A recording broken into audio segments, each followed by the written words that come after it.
I know what you're thinking. Did he gut 5 cows or 6? Well, you have to ask yourself this. Do you feel lucky? Heard. Do you?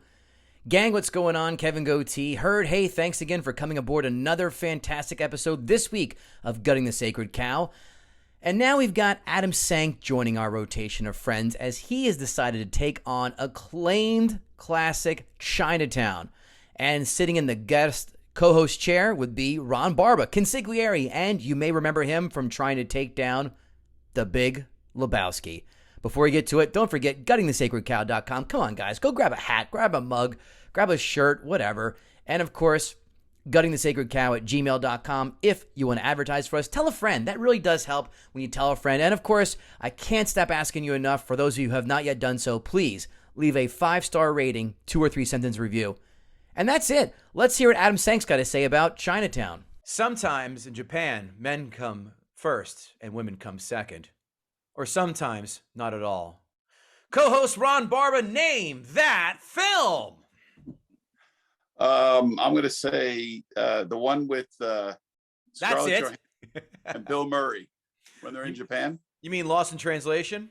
Thank you, that one. Nope, not at all. Adam Sank is our guest tonight. Adam Sank, do you know what film that is from? I have no idea. Gentlemen, it's from a little film in 1997 called Austin Powers. Oh. Because, yes, I thought that was an easy one. Or sometimes not at all, baby. Yeah. Okay. They need that accent. You got Yeah, well, that's why I didn't put the accent, you silly goose, because that would have been too obvious. Kevin Goatee, Kevin Israel, just kidding. Ron Barba, guest co-hosting tonight. And first time to the show, Adam Sank. Adam, how are you, sir? What's going on? I'm great, except that I have a strange, mysterious flu-like illness that may or may not be monkeypox. So I'm doing this podcast against my doctor's orders, which were strict bed rest. I mean, you could do this. That's while how in important bed. it is to me. Listen. There's no one who's going to get more tumescent than dedication to this podcast than me. So I appreciate that. Adam has decided to brave his ailments and throw water in the face of them by deciding to take down, or try to, the 1974 acclaimed and financial classic Chinatown. A budget at the time of $6 million, a box office haul of $29.2 million. Turn that into 2022 money, because that's what we do. $36.6 million budget, $1,785.5 million box office gross. Not a bad ROI, Ron Barber. You're a numbers guy. $1 billion. No, 178 million. No, $1 million. Oh, 108. I see. That is some serious bread. Yeah, did very well.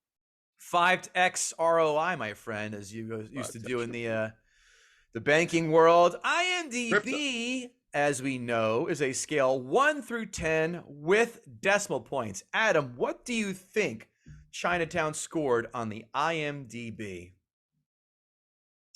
I'm going to be generous and say that easily misled fans gave that an average of 8.5 stars. 8.5. Ron I Barba. say the same. I was about to say the same number, about 8.5. Close to perfect. Close to perfect, but something was missing. You two are chest to back on this one. The correct answer is 8.2. Not far. Wow. Not All far right. off.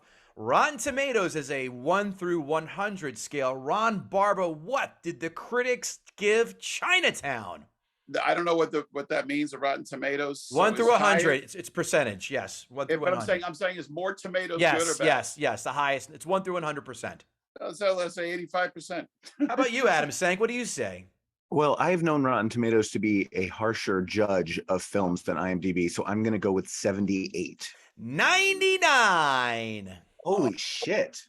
The That's critics just ridiculous. ate this up big time. Now, I go back to you, Adam Sank. What did the audience give Chinatown on Rotten Tomatoes? Oh, I thought that was the audience question. No, that's critics. I'm going to stick with 78. Ron Barba? Audience go right up. If their critics are saying that, audience about that number, about 93 will go up. What do you say, 90 what? 93. 93. One of you has won both showcases here tonight on The Price is Right. And that person is Ron Barba, 93 dead nuts on. Look at you. You get to have a nice Toyota Yaris and a vacation to Lake Tahoe, Coach. Amazing. And a box to put away all this stuff in the back behind. And one of Barker's beauties kind of pretending to give you a hug, but doing this, you know, the pat in the back from about 3 feet away because they don't want to touch someone from Little Rock, Arkansas. But can you blame them? Quotes. Are you alone? Aren't we all? Do you accept people of the Jewish faith? Well, neither does my dad. Your wife got excited and closed her legs a little too quick. You know, thank God that's one of those kind of hacky, shitty lines that has died off. I'm very glad that no one says, you know, corny lines like that. And of course, the most important one, if you call it that, forget it, Jake. It's Chinatown. Adam Sank, any quotes stand out to you, sir? No, not particularly. Although I did, as a Jew, I did giggle very hard at that line about do you accept people of the Jewish faith? And he's like, I'm sorry, we don't. And Jack Nicholson's like, great, neither does my father. That made me laugh.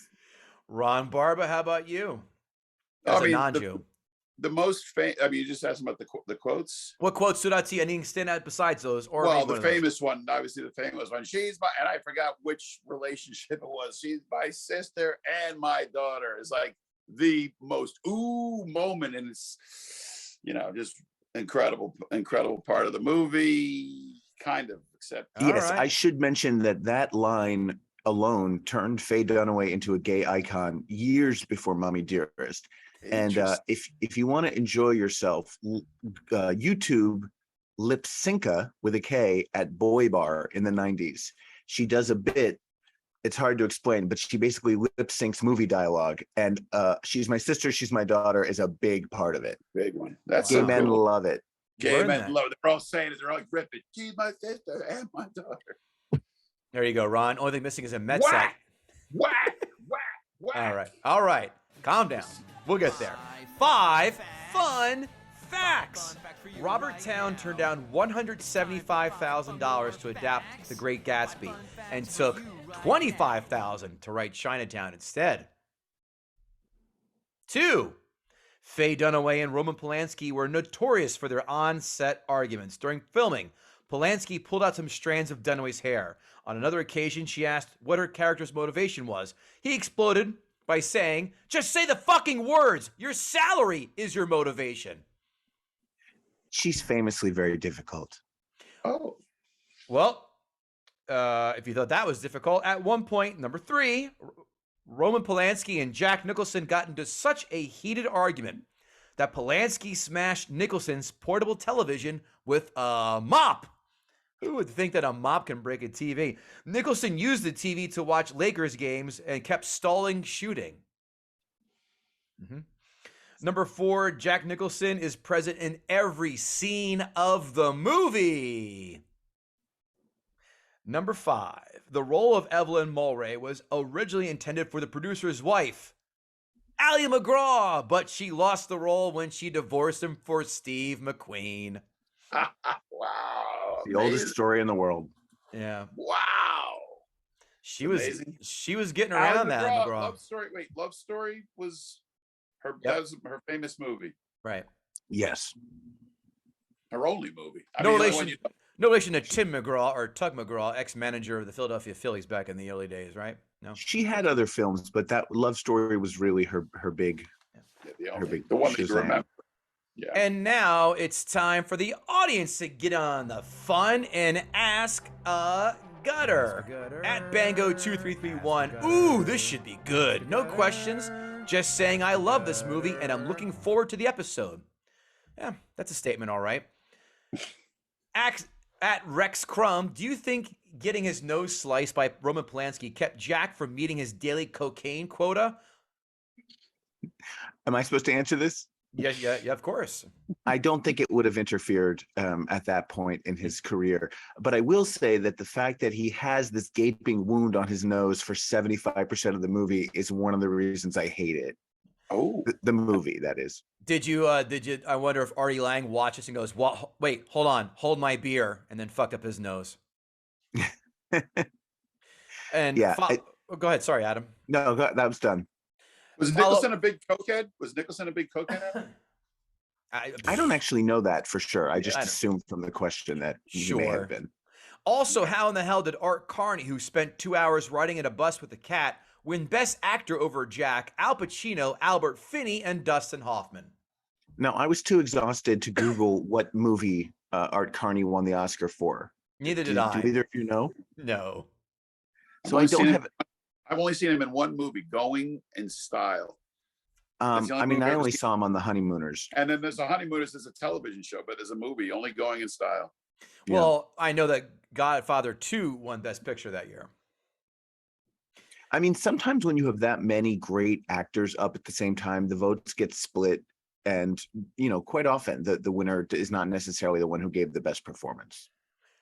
At Brandon Oglesby, the scene where Jack Nicholson is smacking Faye Dunway around reminds me of how normal this was in society and in the movies. Is this the most you've been appalled at a main character for doing this? Or is there a worse one, you should say? That's a really good question. I mean, it certainly is disturbing because he's got no real reason to be slapping her. Not that there's ever, a good reason to slap a woman, but what is more offensive to me is that later in the film, we see the cheating wife of Jack Nicholson's original client in the film, and she's got a black eye, and that is meant to be played for laughs. We are intended as an audience to laugh at the fact that this woman, who we know has cheated on her husband from scene one, has a black eye. So I think it says a lot about how Roman Polanski sees women, that he's got Jack Nicholson slapping his leading lady, and then he's got this woman, with a black eye meant to amuse us.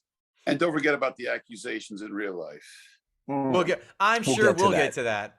Well, I was just trying to improve upon your point, which is already well said. I wonder if Polanski just said, you know what, when he was the man with the knife, let me just channel my own self and go, let me do my best interpretation of how they killed my wife Sharon Tate. Yeah, right in the nose. Ooh, wow. We're going there. We're going there to the, what's that? The Helter Skelter? Yeah, it is. Also, has the femme fatale become too uncommon in movies? Follow-up question. Oh, I don't know. I rather like the femme fatale. I'd rather see a femme fatale character than a woman who's, weak and wishy-washy and just led around by men. I think, frankly, Hollywood could do with having more femme fatale characters than it does. Mm-hmm.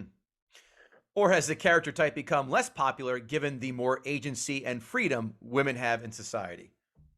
Yes, that.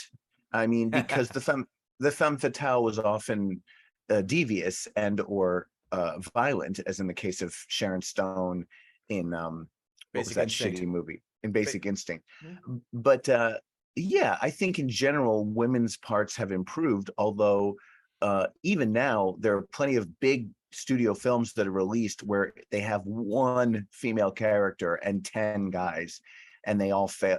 These films fail the Bechdel test. So yes, it's gotten better, but it's still not great. Well, Adam, those are called gangbang movies, and that's exactly what's supposed to happen. 10 dudes, 1 woman, or more. Well, of course, the gangbang movies I watch is 10 dudes and 1 dude. That's a little bit less offensive. Noted. Fair and fair. Of course, that was at Newark Night, Brandon Oglesby. Now we go to at Lord Snurts. What's more interesting, the murder mystery or the portrayal of Southern California's corrupt and myopic approach to water management? The answer is neither. Fair. It's the latter for him, he says, because I'm a based Angelino who likes history. That's fine. At Zyphos, got nothing, haven't seen this movie in forever. Thanks for giving a status update with that one. Love it. At Matt3571, wicked awesome. I have never seen it either. It is directed by a pedophile. As I stated, we've all watched different things. Actors, directors. Hollywood is rampant in them. Now, is this a conscientious objector? I don't know. It's not stopping me. I still watch Kevin Spacey films. I still listen to Michael Jackson music. They're pieces of shit. I don't condone it. Not for 1 second, but some people can't get past it. How about you two? How say you? I agree. I separate the art from the artist. Mm-hmm. I definitely think if they've committed crimes, they should be held accountable and, not necessarily be given any more work. But as you mentioned, like Michael Jackson was an incredible artist. and he's dead. At Delvin Cox, I've never watched this film. And no guy, Jack Meat Singh, it's an all-time great. So noted. They call this a movie at TCTAM Pod. If you had to watch one movie where the villain's master plan is to control a town's water supply, what would it be? Chinatown, Quantum of Solace, or Rango? I threw in Batman Begins, Dark Waters, and Aaron Brockovich also. Yeah, I don't know most of those other films. I did enjoy Aaron Brockovich a lot more than Chinatown. I see. I figured as much because you're not roasting Aaron Brockovich today. At John Trumbull Comic, ask him why he hates joy. See, I saw that tweet and I found it very ironic because if there's one thing this movie has none of, it's joy. This is one of the darkest, most miserable, depressing movies I've ever seen. So if what's his name, the tweeter? John Trumbull. If John Trumbull finds joy in Chinatown, then I'm afraid of John Trumbull. Maybe John Trumble's rubbing one out to 8mm. You never know. Exactly. He thinks American Psycho is a hilarious comedy. Well, the business card scene is quite funny. Sure, there are comic elements. Yeah, yes, I say that in jest. John Trumbull is not jerking off to 8mm unless he wants to DM us and admit that he is. Okay, enough shenanigans, enough horseplay, enough tomfoolery, enough general shenanigans. It is now time, Ron Barba, to give the man the stage in which he came to appear to do under the weather for the love of Christ, and that is to gut the sacred cow. Ooh. That's where I throw it in post, but you guys did a great job. I'll keep that in there too. Oh, all right, good. I make that noise whenever I do the cat-cow position in yoga and in bed. I was just going to throw that in the back, but you beat me to it, you son of a bitch. Good for you.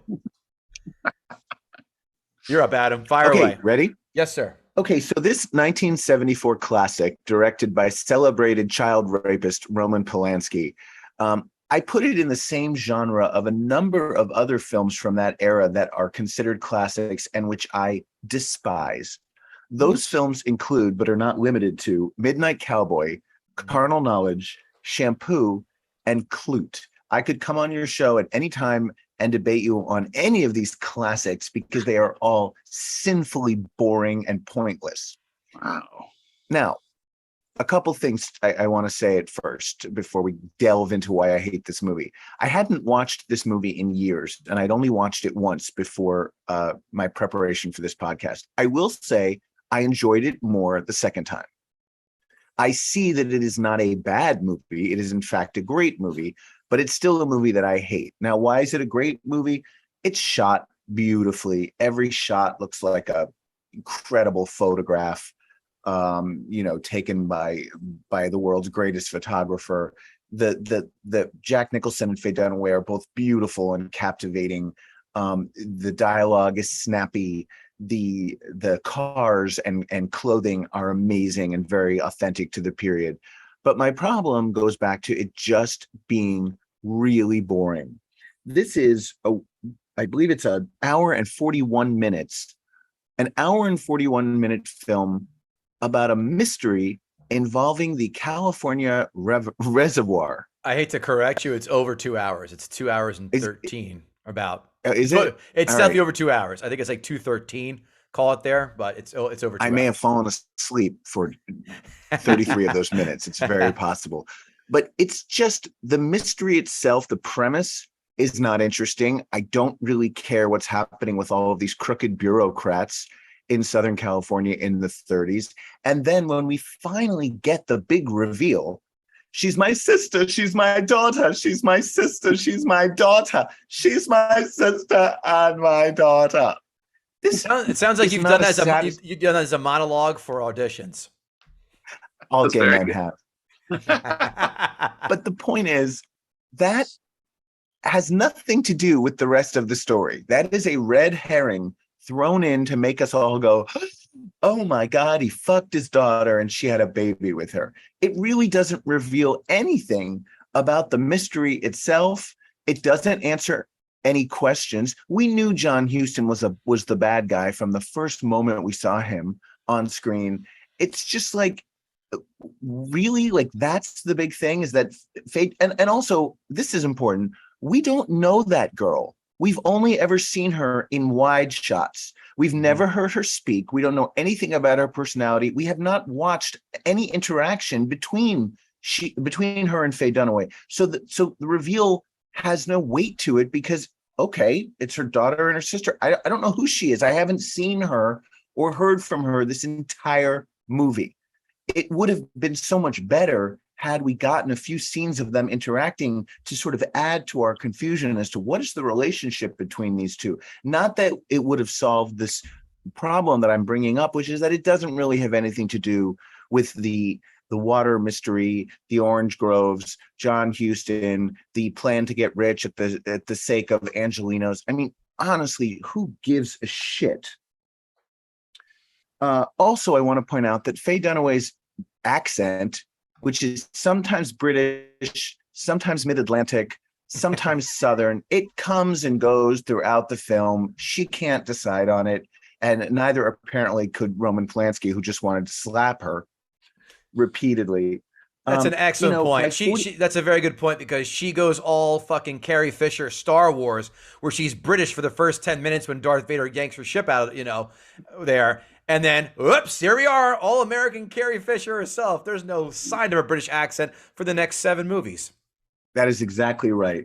By 44 minutes in, when Jack is walking alone at night by a deserted reservoir, that's when I started to fade. There's just too many long scenes in front of reservoirs and oceans and streams and other bodies of water.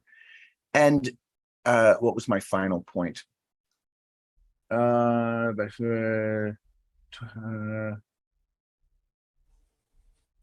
honestly will say it starts great. I love the first 10 minutes. The city council meeting is fantastic. It's exciting.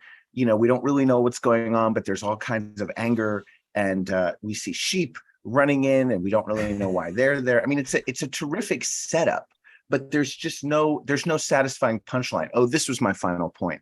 The movie is called Chinatown. All through the movie, we're hearing about Chinatown, this notorious Chinatown where Jack used to work as a police officer. Ooh, Chinatown is so scary.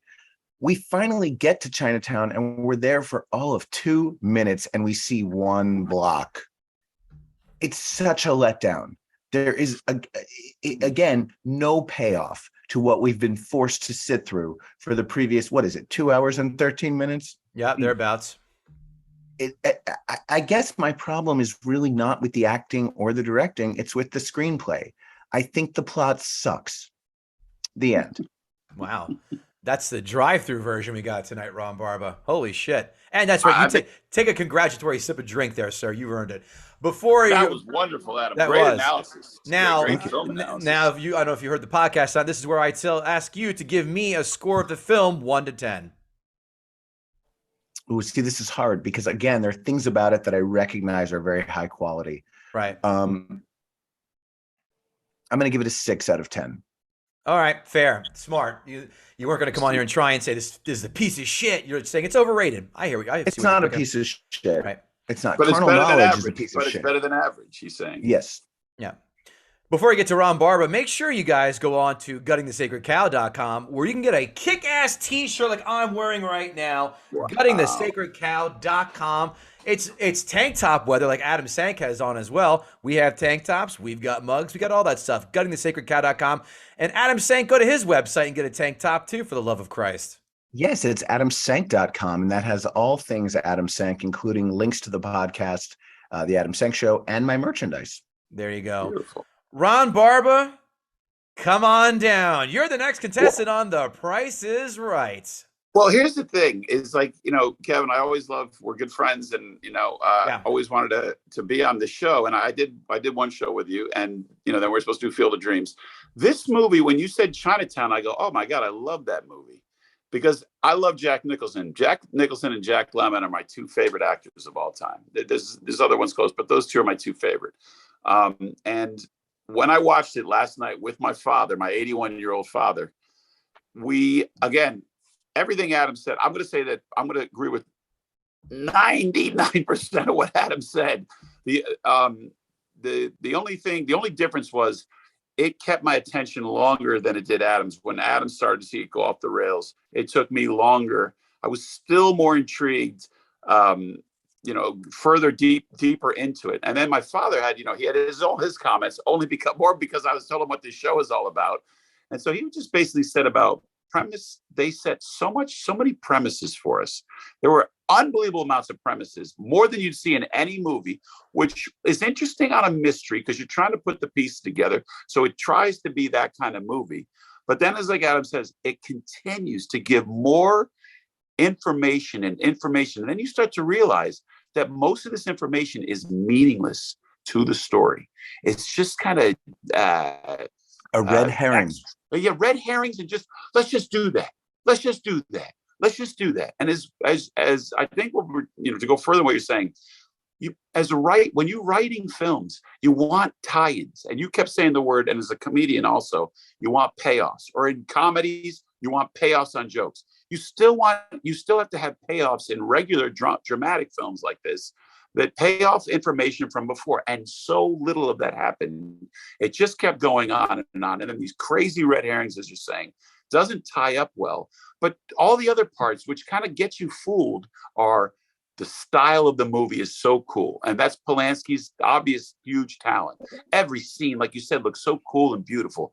Nicholson is so, his manner is as top as it gets. Yes, there's some corny lines in there, but it's the 30s. And even on his delivery on some of them, you just feel like it's that old classic Dick Tracy character. He does that beautifully. And of course, she comes off as just this amazing, always been an amazing actress. She's so plugged in. Her eyes are always captivating, and she's doing so much in her listening that you see. She's one of the greatest actresses of all time. I didn't notice what you said about that's very funny about the accent, but yes, I'm sure that it did undulate.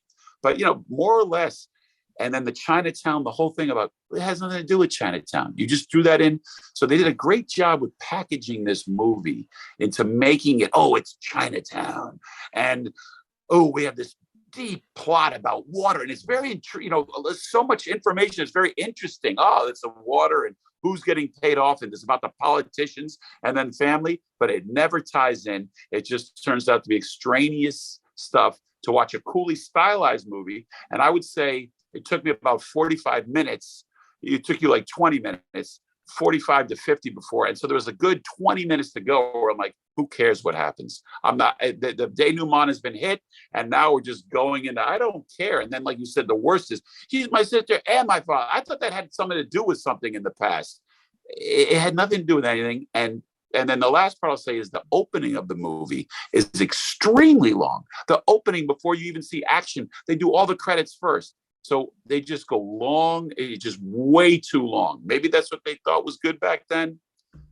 Obviously today in this fast moving, but I was for a while excited that this is a nice, slow paced movie, but again, never paid off with the writing. So 100% agree with Adam on this.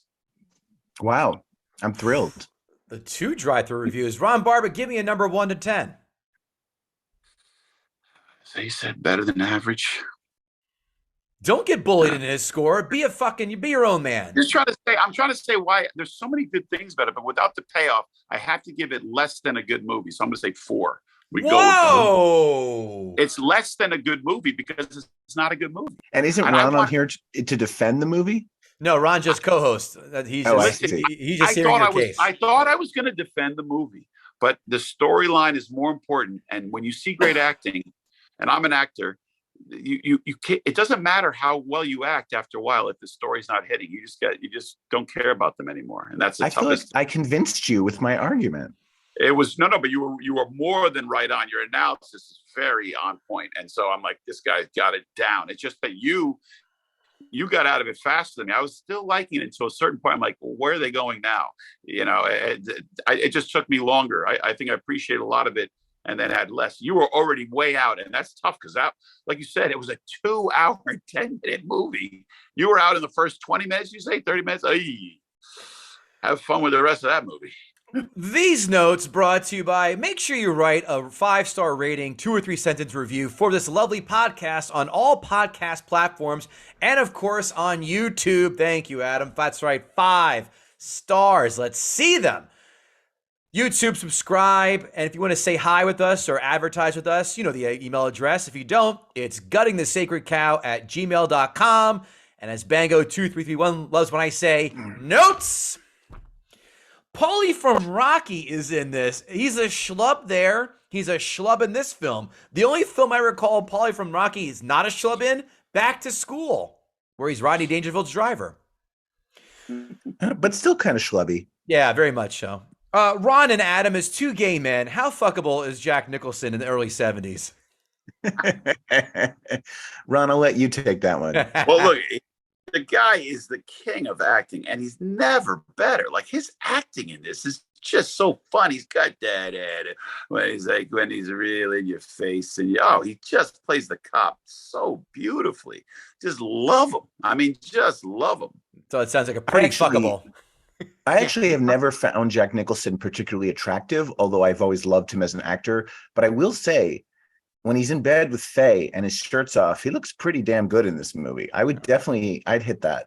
Attaboy. Yes. I thought you might be looking for this, or maybe later in his life, like the About Schmidt with Kathy Bates in the hot tub scene. Not so much. The only way to liven up a town hall meeting is to bring in farm animals, like it's a kid's birthday party or you're crashing a lambda omega moose party. I love that reference. Thank you. I know every word to the lambda rap. Oh, we could do. This would be our karaoke song, Adam. Let's do it. Start off and just give us a little bit. Give us. We're not. Oh, we don't want to do that now. Oh, maybe at the end we'll sing it. Okay, whoops, sorry. What makes someone get into private investigating? I want to peek between blinds while watching married people cheat, but I want to get paid for doing it and taking pictures at the same time. Who wants to become gumshoe school? Here I come. Like, who wants to get in that line of work? That's so uninviting. I think it's always been a job for lowlifes. And I was actually thinking about this as I was watching Chinatown. I was thinking, like, I wonder if there is there must be a modern equivalent of a Jack Nicholson character nowadays who does this for a living. And I wonder if it's exactly the same as it was then. It's probably so much more now about searching the internet and like hacking their computer to figure out what emails and texts they've been sending. It's probably not as much physical work as it used to be. But yeah, these are scuzzy people that do this work. I have a friend of a friend who is a PI, but it's involving insurance fraud. So just standing outside taking pictures to see if they're, throwing a football 40 yards in the air, but saying that they broke their arm while on the job. Well, I have to say, in regards to cheating, it happens so often that it's to me, it's just part of the culture. It's a reality. So there's a huge business for that. So yeah, there was a TV show about it called Cheaters. Is that right? Yeah. And that's what they do? Remember that one? Oh, man. That had to suck. I don't know if I call them scummy. I would say that you could actually take the total opposite side and say they are the moralists. They are the ones. No, they're not. No, they're not. They'd be doing it for free if they were such moralists. Greenpeace are the moralists. They're doing the God. They're doing that shit. They are helping the person wronged. Okay, they are righting the wrong of the person that's been. $5,000. We don't know that. You could be a wife beater and hire a private investigator to make sure your wife isn't ratting on you. I agree. There's always definitely like that. It's lots of situations where they're up to no good. Jack Nicholson tells jokes slower than people from New York drive in the left-hand lane on the highways. That whole Chinaman joke when he about having sex, I'm like, God damn it, Jack, bring it home. Your 5 minutes of the open mic are up already. Again, a long, boring setup with no payoff. Yeah. Well, wait a second now.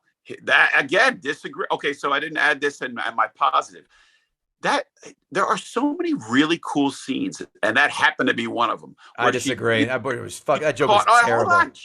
The joke is that he doesn't know that she's there listening, and he's telling us a joke about women, about sex, and he's something rude you shouldn't do. In the 30s, even worse. But even the way when he hits that punchline and he's moving, and just watch how he tells the joke, and then his classic laugh, the Batman laugh. I mean, that is cinematic like you wouldn't believe. And there's a lot of scenes like that in this movie. I'm adjusting my 4 to a 6 as I think of how great the scenes were. What? But A not the 2-point overall swing movie. in the middle of my discussion? This is unprecedented.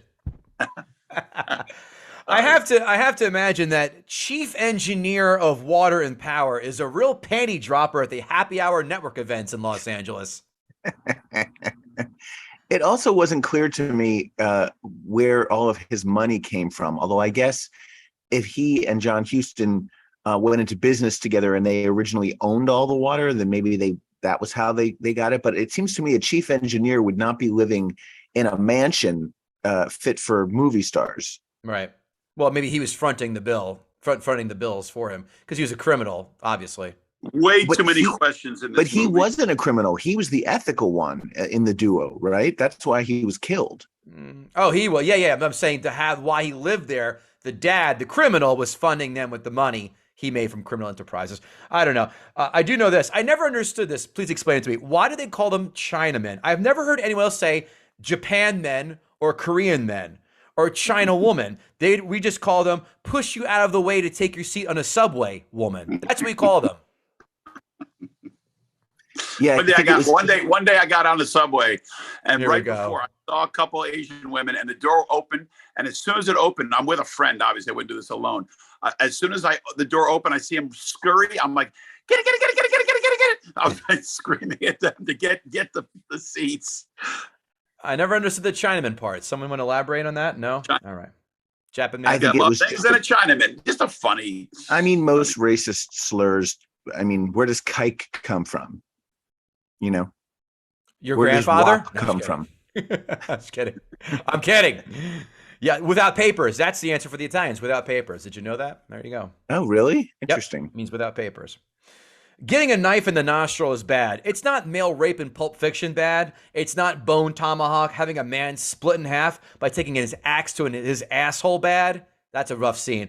Or American History X curb stomping bad. Or even worse, Human Centipede having your mouth sewn to somebody else's asshole bad. I just call that watching a Friends marathon. I love Friends. How That dare is you? Adam, How that is dare you? Adam, you're a smart man. That show is made for the dumbest common denominator of this fine country. Someday we'll do a whole episode about Friends. It's one of the best written sitcoms of all time. Try watch it on YouTube without the laugh track. It is nails in a chalkboard terrible. That's it's tough. the mole But I will say that having my face sewn to another man's asshole, that's just a Tuesday night in my Heyo. Proctor, I don't see a salad bar. Dun, dun, dun, dun, dun, dun. Okay. I thought the knife to the nose performed in a cameo by Roman Polanski, by the way. Yes. I thought that was one of the most painful things I could ever imagine. You know how much it hurts when you cut your nose just a tiny bit, when you're shaving the mustache really fast and you just nick the nostril. It is the worst pain.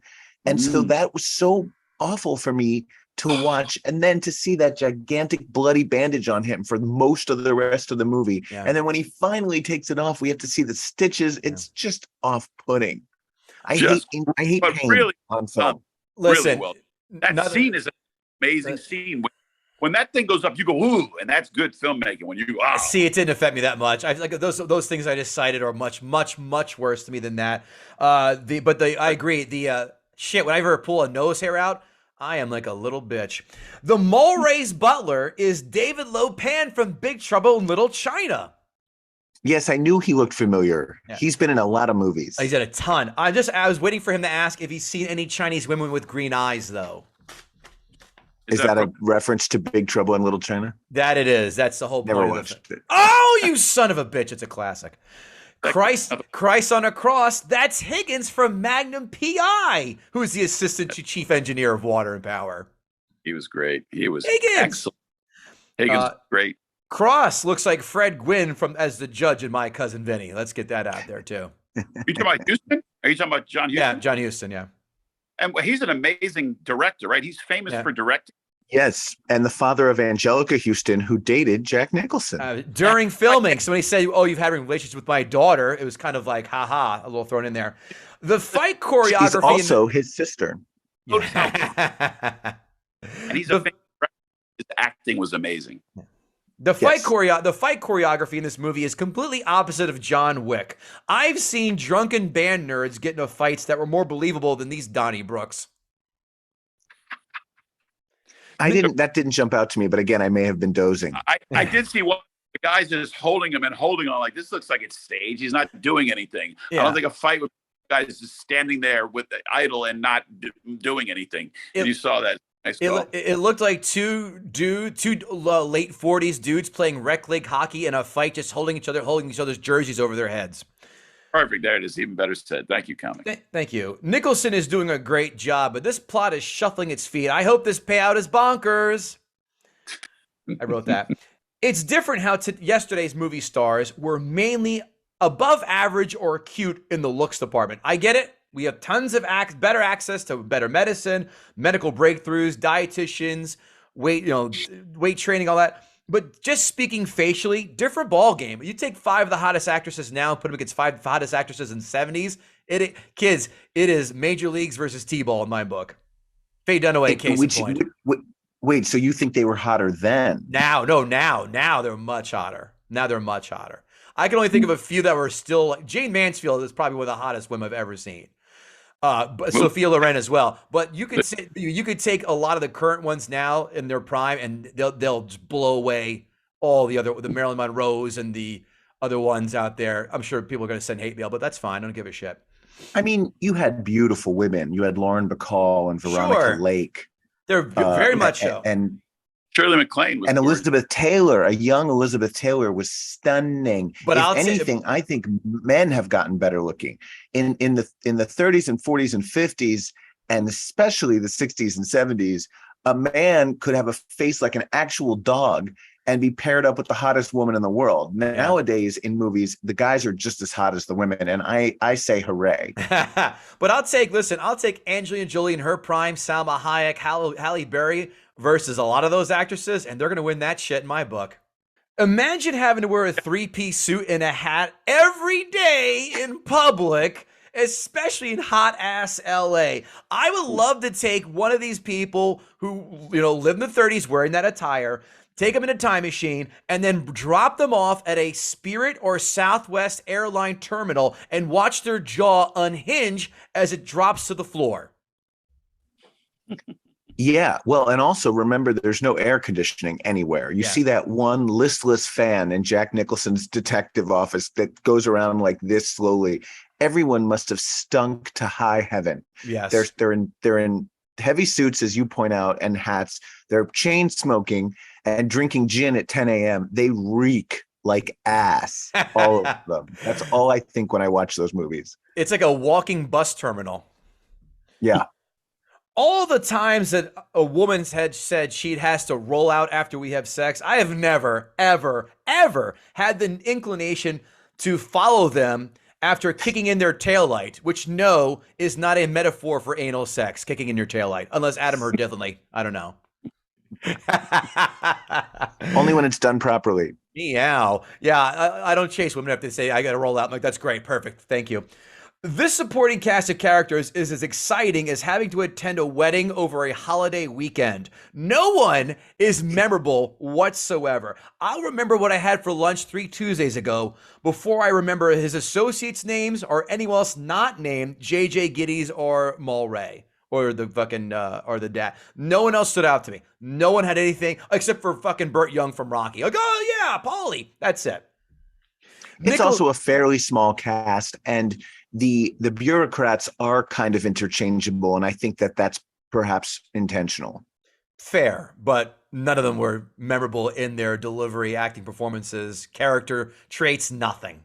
So, Jack Nicholson is as slap happy as E. Honda in Street Fighter 2.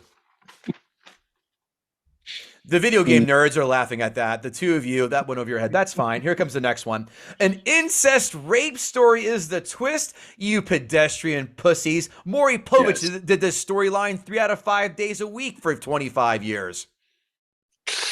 You are not the father. All right. Right, but back then it was like, oh my God, that's God. I get it. I get the time. It's shock. I'll get to that in a minute. Right. And why are we focusing now on the whole You're my mother/sister. The whole point of this movie is to find out why Mulray's husband was killed and who did it. And who else wouldn't worth their salt make sure to do a clean sweep of the crime scene when you kill somebody to make sure that you have your fucking glasses and leave those behind. Wait a minute, I can't find my glasses. Better go back. O.J. Simpson left less clues than this. But how about when Jack Nicholson just walks right in and goes right to the spot and like, what? He just found like a humongous piece of evidence. Like, how lazy is the writing right there? That like, doesn't happen. But also, somebody as rich and powerful as the John Huston character, don't you think he would hire someone to do the murder and not do it himself? He's an elderly man. Yeah. Yes, exactly. I mean, he's holding down the girl. He's holding down a waifish man. Sure, but you're right. Why sully your hands? Have the Chinese gardener say, salt water no good, or whatever it was he was saying. No good for glass. No good for glass. That too. There's a lot of racism that's played for laughs in this film, and that's one of the many instances of it. Speaking of insulting, no one is going to take a 38 and hit a target through the eye that far away. That doesn't happen. Ridiculous. You need a sniper rifle, or at least a scope to have that kind of marksmanship instead of blind luck. Oh, went through her eye. Forget it, Jake. It's Chinatown. What the fuck does that mean? I've seen action movie cliches hit harder than this one that's oft quoted, like Schwarzenegger in Commando. No chance. What does that mean? It's Chinatown. You both said it. There's no allure alluding to what Chinatown is or was or why it has this mystique about it. Nothing. Forget it, it's Chinatown. Why? What does that mean? Why? How is that so important? Someone explain that. Well, it means that Chinatown is such a dangerous, corrupt, fucked up place that anything that happens there is fair game. So they're basically saying, like, Jack, just forget about it, move on. It's Chinatown. They were never, like, but there was nothing in Chinatown. Yeah. Meanwhile, no one in that scene lives in Chinatown. Right. Let's play the word. Chinatown, as we said earlier, plays no significance whatsoever in the rest of the film. But I do understand the line. Yeah. I wasn't a fan. This film definitely paved the way for recent pulp noir films. LA Confidential, Pulp Fiction, The Black Dahlia, Mulholland Drive, and to a degree, Sin City and Bad Times at the El Royale. I probably saw this in film class. I don't remember if I disliked it or liked it then. I completely stand how now, this must have been must-watch cinema. I completely get that. Holy shit, a rape incest baby must have shocked and titillated audiences in the 70s, so they must have given a few shock points for having the balls to tackle this subject matter. I just don't see how people still go to the mat as hard for this film. It's on every fucking list. Every list possible. The plot is not that enthralling. This film is propped up on the back of one Jack Nicholson. He carries this film to the promise. He carries that ball over the end over the goal line.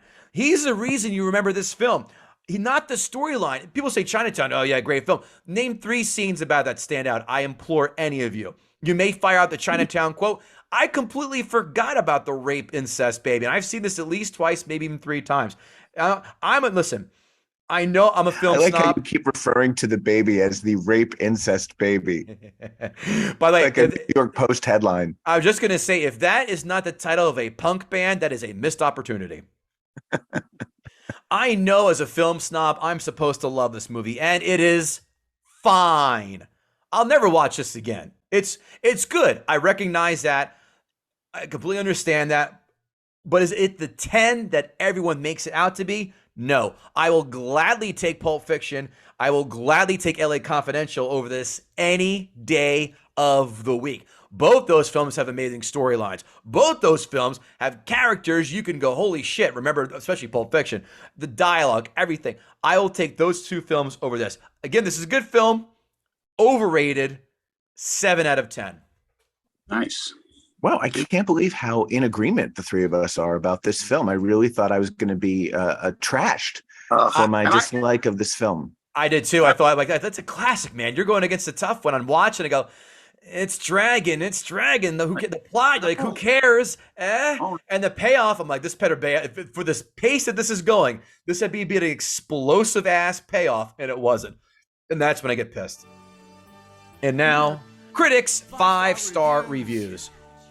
Polanski's predilection for obsessive detail, fatalistic and ironical conclusions, and unconventional storytelling transformed the result into an unforgettable and unique motion picture that embodies classic detective film noir 30 years after its zenith. Words. One of the best screenplays of all time, even in spite of Oscar-winning screenwriter Robert Towne. Bullshit. Lauded for its brilliant structure and a build up to, you guessed it, shocking finale that still leaves me jaw-dropped after countless repeat viewings. Really jaw-dropping. I'll show you jaw-dropping. Come to my apartment on a Tuesday night. Me? Oh, the Human Centipede reenactment. Me. Keep that address. Party for 6. The picture is a kind of pop masterpiece bursting with vigor, ingenious as the devil, handsome, efficient, engrossing, and quite deliberately divorced from any reality outside a dark theater. All right. It's a lot to say about a little. That's. I mean, I will say, Yeah. and here's a plus to the movie. It's set in the 30s and it's filmed like a 1930s movie. Yes. Including the credits that you mentioned, Ron. In those days, all of the movie credits went at the beginning of the movie instead of the end. So that was deliberate. And I felt like he painstakingly tried to make everything about this authentic. And that comes across. It's just you can't get past the shitty screenplay. Fun fact: do you know what film got in trouble for not doing the credits up front instead because they had a scroll? I'll give you that hint. Star Wars. Yep, exactly. Star Wars. What were you going to say, Ron? I was just going to say about his detail in the scenes is magnificent to so many little things. It's beautiful. And so what I thought he was trying to kind of make a Hitchcock movie, I feel, because Hitchcock is the master of that, of all the detail. But he just, obviously, we already, labored the point of going too far. But his just scenes, he was incredible at each scene. He set so many really cool scenes. Right. It could have been magnificent. It just all didn't package together as we thought it would. Critics, 1-star reviews. As much as I admire the work of both Polanski and Nicholson, I found Chinatown tedious from beginning to just before the end. Gene Siskel wrote that one. Wow. The late, great Gene Siskel.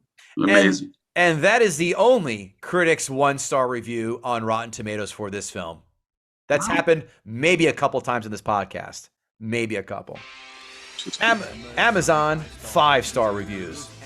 The only thing wrong with this film is that was released the same year as Godfather 2. As a result, it never got the attention it deserved and still deserves to this day as a premier example of a film noir drama. The entire cast is superb, but Nicholson and Dunway dominate with great performances. Fair. No way could you give this movie fewer than 5 stars. It would be a travesty. This movie was so well written and so well acted that it is as fresh today as it was when I first saw it when it came out in the movie theaters. Yes, we actually went to the theaters in those days. There were no computers, no Amazon Prime, no streaming. But I'm not knocking the current system. It was so easy to view something like this masterpiece for only $3 or $4. This movie ranks right up there with Casablanca and Gone with the Wind. In so many ways, a classic that is referred to daily, its takeaway lines that are timeless, it's lessons in history and corruption that amaze us and jade us both. This film is not quotable. Let's cut the bullshit right now. Tell us more about how things used to be, Grandpa. Yeah. Well, I do think there is something to be said that if you think about your time when you didn't have the internet, you didn't have the pace of, all these images and movies and everything in front of you, there might have been we may have had different opinion of this movie then. Because like I said, I was like, Chinatown, I love that movie. All right, I can't wait to do this. And then I saw it, I'm like, what happened? Maybe. Well, sure, there is something to be said about the experience of watching a film in a dark theater with lots of strangers. It makes it closer to the theater. So you have a shared reaction. You might think something's kind of funny, but if the person next to you is hysterically laughing, then suddenly it's funnier than it would have been. And same with gasping at something shocking like the incest. Rape incest. What are we calling it? The rape incest baby. By the way, Polanski is Polish for no black people in movies. Correct. I don't say this lightly, but this may be the greatest detective noir film ever made. Jack Nicholson and Faye Dunway are both brilliant in this gritty tale that starts at a low simmer and builds to a rolling tea kettle whistling boil. The climax breaks violently and fizzles into the tingly afterglow of good sex. Signed, Mitch McConnell. There's no boil. No. Except on Mitch McConnell's ass. Hey-oh, look at you dropping dimes in from beyond the three-point stripe. According to Walter Isaacson, Chinatown is reputedly one of the films that Steve Jobs took along on his iPad 2 while on one of his last vacations. The other two films, The Bourne Ultimatum and Toy Story 3. Both fantastic choices. Sadly, he probably never saw the inferior version available on iTunes. Reportedly also had David Carradine's police photos hanging from the shower after dying from autoerotic asphyxiation on his iPad as well, but those are unconfirmed. Fun fact, Walter Isaacson was one of my professors at journalism school. Get out. And what grade did you get in that class? Well, we didn't really get grades in grad school. You just basically passed or you didn't. Yeah. Amazon one-star reviews. Crap. Too slow movie. No subject. What an overrated movie. Even after an hour and a half, the director was patronizing us. This attitude can be summed up whenever someone brings up Nicholson's past. All he says is, forget it. It's Chinatown. Even after an hour and a half of that movie. What is it supposed to mean? Avoid if possible. As if you're on a plane and you don't have any more choices for the movie. Like, today's in-flight movie is Chinatown. Ah, Christ! It's all he do is wrap up. The problem in my mind is he just had to wrap up the movie sooner. I think I said it was only 40 minutes. I was like an hour and a half into it before it lost. So it was the last 20 or 30 minutes. If he just wrapped it up right there, I would have been like, that's a really, really good movie instead of... I broke up into two pieces. I finished the second half today, to be completely upfront. Okay. Because I wanted to play one game of MLB The Show on PlayStation 5 before going to bed. When I was reading one of the reviews for The Usual Suspects, there was a mention of Chinatown and how it was such a great movie. This made me rent the movie, and honestly, there have been very few other movies that have been so disappointing. It is laughable, that this is being compared to The Usual Suspects, which is at least a million times better. I agree. I love that movie. This is a pathetic... I feel seen. Yeah. I feel very seen right now. Yeah. This is a pathetic movie. The ending tries to surprise you, and it does because it is so stupid. Jack Nicholson does a good job, but even his acting cannot hide the fact that this movie stinks. Some comments say that this is the best film noir till date, and I have one word for such reviews: baloney. Hey, bottom line, don't see The Usual Suspects again and again and again. Hey, has anyone ever used the word baloney since 1999 when defining nonsense? I don't think so. No, but I think we should bring it back. I'm like, why is Kevin giving another review why this is bad? We've had like 50 of them. And then it was the baloney joke, and the balloon it played beautifully. Well, here we go. One last one. Actually, two more. First of all, the title is a misnomer, or in today's parlance, more like clickbait, because it doesn't take place in Chinatown, which is only incidental at the very end. Yes, it's interesting with its twists and turns, especially the shocking incest twist, but not worth watching if you like endings that turn out well. Where did that terrible ending come from? The Great Gatsby? To use the vernacular, this ending sucked big time. That is some vernacular. Yeah. Last one. This movie wasted 2 hours of your time with a murder mystery that would be disappointing as a 45-minute episode of Murder, She Wrote. Don't make the same mistake I made. Do not watch this movie. Save your 2 hours for something far more productive, like staring at a blank wall, which would be far more entertaining than watching this garbage. Signed, Angela Lansbury. There we go. Gotta close it on. But is Angie still with us on this planet or not? I don't know. She's barely, she just got a special Tony Award, and not only did she not show up for the ceremony, she didn't even send a video. So that gives you an idea of how she's doing. She's probably answering that Tony like it's a telephone. Hello. Don't let me laugh at that. I'm going to get canceled. Too late. Ron Barba. Did Adam Sank gut the sacred cow? Oh, like a champ. So well versed. Like, his analysis is so good. I would listen to Adam Sank more in his opinions of movies. I feel like he really nailed it, and just really wonderful analysis, Adam. Thank you. Well, Kevin And yet I'm Israel. a bottom. Gutted. Kevin Israel gave him a glowing review. That's why he's here. I co-sign on that gutting. Excellent job, Adam. I agree. This film is overrated. As you said, it is good. We all know that, but it's not the classic that everyone deems it to be. Enough of that recap horseshit. Adam, tell the fine folks what you're up to, where we can find you, any projects you've got coming along the pike. Well, first of all, thank you so much for having me. It's an honor and a pleasure. I have a podcast called The Adam Sank Show. And It airs every Saturday at 11 a.m. Eastern. You can subscribe and get episodes when they're brand new, or you can wait a week and listen to them when they're free on Apple Podcasts and all of the other things. Go to adamsank.com for all the information. You can also follow me on Twitter and Insta at AdamSank and on TikTok at AdamSankOfficial. Ah, spoken like a true pitch man. Ron Barba, tell you, you're as good as Billy Mays without the cocaine habit. Ron Barba. Where can the fine folks find you besides hang out with me for power lunches? Just keep hitting this one. It's this August 3rd. I will be on Lifetime Channel August 3rd, 10 o'clock on a show called 5 Guys a Week, if you know what I mean. That sounds like here we go, Adam Sank. This is a too easy one for me to take. A girl living with 5 guys, if you know what I mean, for a week, and then she chooses her final suitor. And I was on that reality show. And it's a reality show on August 3rd, 5 Guys a Week on Lifetime. August 3rd, that's 2 Wednesdays. Not this Wednesday, but the following. Well, the real kick in the balls is this is not going to air until way after that is aired. So, but go back and watch it online. Go back and watch it on demand or what have you. 5 Guys a Week is also the headline of my Grindr profile. Me? Oh, look at this. He just keeps putting that toe in the water or dick in the water, whichever he uses for bait. KevinGoatee.com for comedy and shenanigans and dates. Better news than that. Guess what show's coming back in the metaverse? You bet your ass. It's Comics Watching Comics coming back in the metaverse official, and fantasy football jibber jabber. NFL season's coming up. You know the picks I give with my daughter. Well, guess what? We're doing it on the show again. Get ready for it in the joke community room and the metaverse. So when you're done jerking off the VR porn, come watch us and snap one out metaphorically, if you will. Guttingthesacredcow.com, guttingthesacredcow@gmail.com. You guys are all an absolute joy, a gasser. You know it. We love it. Thanks again, Adam Sank. You were fantastic. Ron Barber, you were passable. We appreciate your appearances as well. I did what I could, and we never mentioned that he looks like Freddie Mercury with the tie and the anyway. Going on. I was gonna say Freddie Mercury fucked Orlando Bloom and they had a kid. That thing was with the. I'll take it.